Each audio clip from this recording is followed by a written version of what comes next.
ಸುಳ್ಳು ಹೇಳಬೇಕು ಅಂತಂದ್ರೆ ಮನಸ್ಸು ಒಪ್ಪೋದಿಲ್ಲ. ಯಾಕಂದ್ರೆ ಆತ್ಮಸಾಕ್ಷಿಗೆ ವಿರುದ್ಧವಾಗಿ ಏನು ಕೆಲಸ ಮಾಡ್ಲಿಕ್ಕೆ ಇಷ್ಟಪಡೋದಿಲ್ಲ ಧನುರಾಶಿಯವರು. ಹಾಗಾಗಿ ಸತ್ಯಕ್ಕೆ ಹೆಚ್ಚಿನ ಒಂದು ಪ್ರಾಧಾನ್ಯತೆ ಕೊಡ್ತಕ್ಕಂತಹ ವ್ಯಕ್ತಿಗಳು, ಅದು ಸ್ತ್ರೀಯರೇ ಇರ್ಬೋದು, ಪುರುಷರೇ ಇರ್ಬೋದು.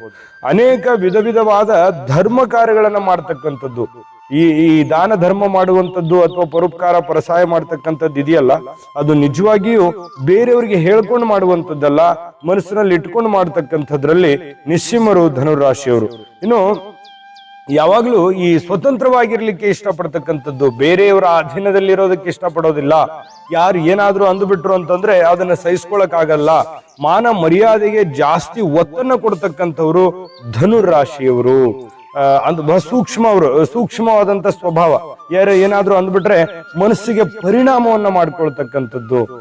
ಏನಾದ್ರೂ ತಪ್ಪು ಮಾಡಿದ್ರೆ ನಾನು ಈ ತರ ತಪ್ಪು ಮಾಡಿದ್ನಲ್ಲ ಅಂತ ಹೇಳಿ ಪಶ್ಚಾತ್ತಾಪ ಮಾಡ್ಕೊಳ್ತಕ್ಕಂತಹ ಒಂದು ಗುಣ ಧನುರಾಶಿಯವರಲ್ಲಿರ್ತಕ್ಕಂಥದ್ದು.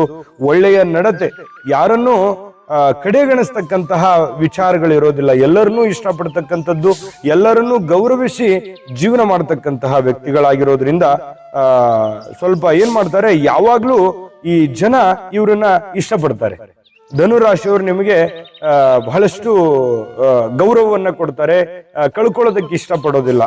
ಇಂತಹ ಒಂದು ಸೂಕ್ಷ್ಮವಾದಂತಹ ಸ್ವಭಾವದವರು ನೀವಾಗಿರ್ತಕ್ಕಂಥದ್ದು. ಇಂತಹ